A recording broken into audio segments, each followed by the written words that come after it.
OFW, bago mahuli ang lahat. Maraming OFW ang nagsasabing isang kontrata na lang. Pero ang tanong, ilang isang kontrata na ba ang lumipas? Kung isa kang OFW o may mahal kang OFW, pakinggan mo ito hanggang dulo. Hindi ito paninira. Isa itong paalala bago mahuli ang lahat. Noong una, malinaw ang plano ng bawat OFW. Mag-abroad, mag-ipon, magnegosyo. Uuwi. Simple. Diretso. May pangarap.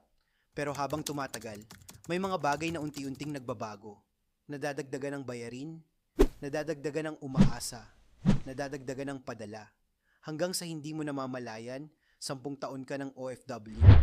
Pero wala ka pang naipundar. Hindi amo ang tunay na kalaban ng OFW. Hindi rin ang trabaho.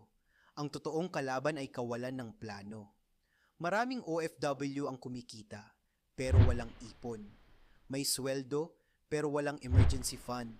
May trabaho, pero walang direksyon pag-uwi. Umaasa lang sa salitang kaya pa. Hanggang sa dumating ang araw na hindi na pala kaya. Darating ang oras na mapapagod ang katawan. Hindi dahil mahina ka, kundi dahil tao ka lang. Habang malakas ka, ayos lang.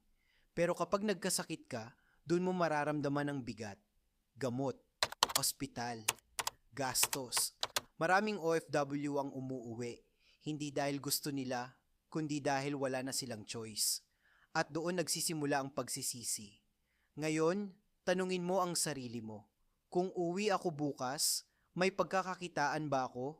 Kung mawalan ako ng trabaho ngayon, gaano katagal tatagal ang ipon ko? Kung tumigil ang padala, may aasahan ba ako? Kung puro wala ang sagot mo, hindi ka pa huli. Pero kailangan mo nang gumalaw. Hindi mo kailangang yumaman agad. Hindi mo kailangang mag-resign ngayon. Ang kailangan mo ay simulan. Mag-ipon kahit paunti-unti. Mag-aral kahit online lang. Magplano kahit simple lang. Maghanda habang may kinikita ka pa. Dahil mas mahirap magplano kapag wala ka ng kita. Hindi ka selfish kung inuuna mo ang kinabukasan mo. Hindi ka masamang anak kung magtatabi ka para sa sarili mo. Ang masakit ay ang tumulong ka sa lahat. Pero pag ikaw na ang nangailangan, wala ka ring matakbuhan. OFW, huwag mong hintaying huli na ang lahat.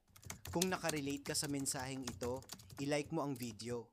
Mag-comment ka ng handang magbago. At mag-subscribe para sa mga content tungkol sa OFW life, pag-iipon, negosyo, at pag-uwi na may dignidad.